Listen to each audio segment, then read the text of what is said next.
કચ્છના નાના રણમાં આવ્યા છીએ. તો આ તમે જોઈ રહ્યા છો કે આ કચ્છનું નાનું રણ છે. તો આ કચ્છના નાના રણમાં અમે તમને અહીંયા જે છોકરા હોય છે તે કચ્છના અગરિયા જે મીઠું પકાવતા હોય છે તે અહીંયા ક્યાં ભણવા જાય છે. તો તમને આ અહીંયા બતાવી રહ્યા છે કે અહીંયા તમે સામે જોઈ રહ્યા છો કે આ સામે જે બસ છે તમને દેખાઈ રહી છે એ આ સ્કૂલ છે. આની અંદર બધા છોકરા ભણે છે. તો ચાલો તમને અમે સ્કૂલ બતાવીએ.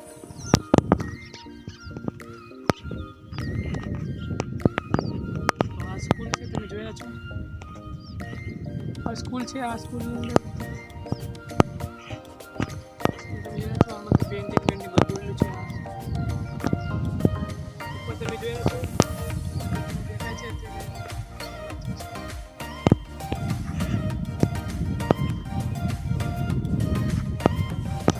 તમે જોઈ રહ્યા છો કે આ સ્કૂલ છે. હવે તમને અમે અંદર બતાવી રહ્યા છું કે અંદર કેવી સ્કૂલ છે અને કઈ કઈ સુવિધા છે તમને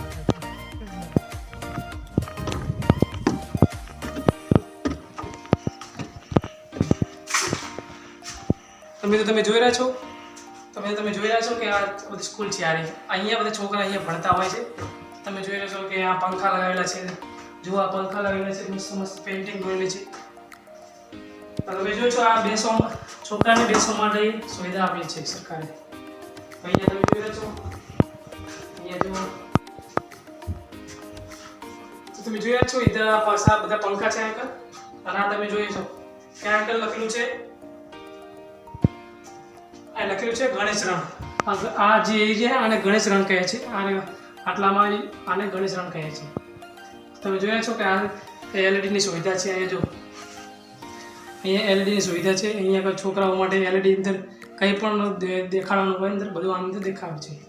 તો તમે જુઓ છો અહીંયા એક ગ્રીન બોર્ડ છે. અહીંયા ગ્રીન બોર્ડમાં અંદર છોકરાઓને ભણાવે છે.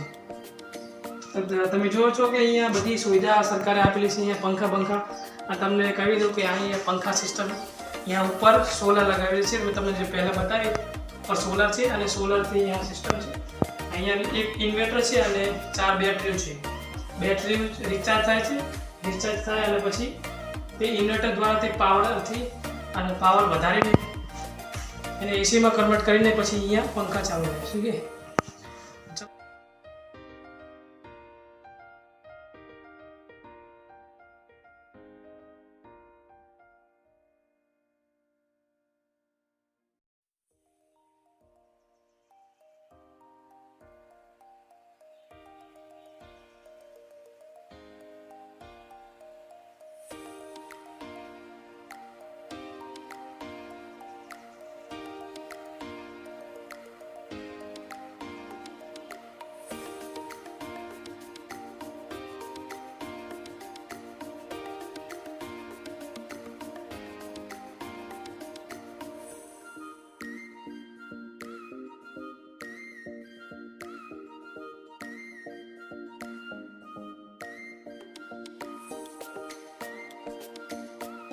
ચલો અમે તમને બહારથી બતાવીએ.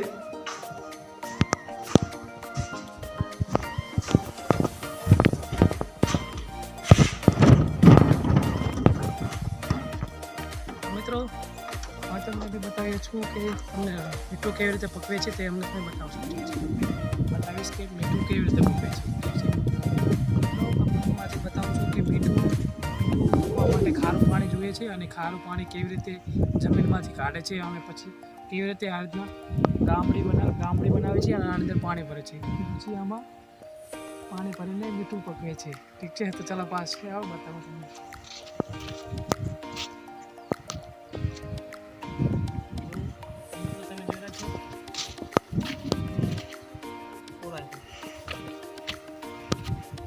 તો મિત્રો આ છે મીઠું. તો તમે જોઈ રહ્યા છો આ મીઠું છે. આ મીઠું પકવા માટે બહુ મહેનત લાગે છે. આના માટે ખારું પાણી ભરવું બહુ મહેનત લાગે છે.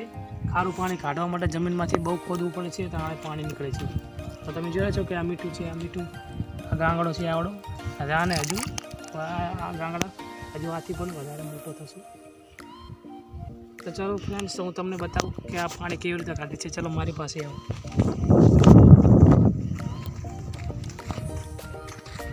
ચાલો તો મિત્રો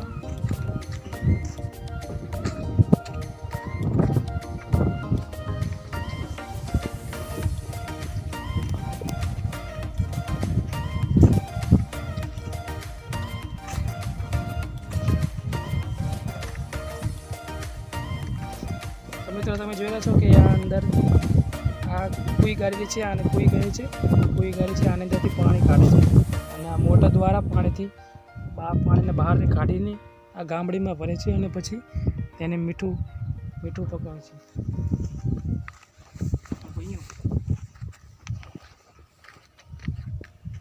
તો મિત્રો તમે જોઈ રહ્યા છો કે આ છે કુઈની અંદર પાણી આમાંથી કાઢે છે આ મોટર દ્વારા. તમે જોઈ છો કે મોટર છે આની અંદર, તો આનાથી આ પાઇપલાઇનમાં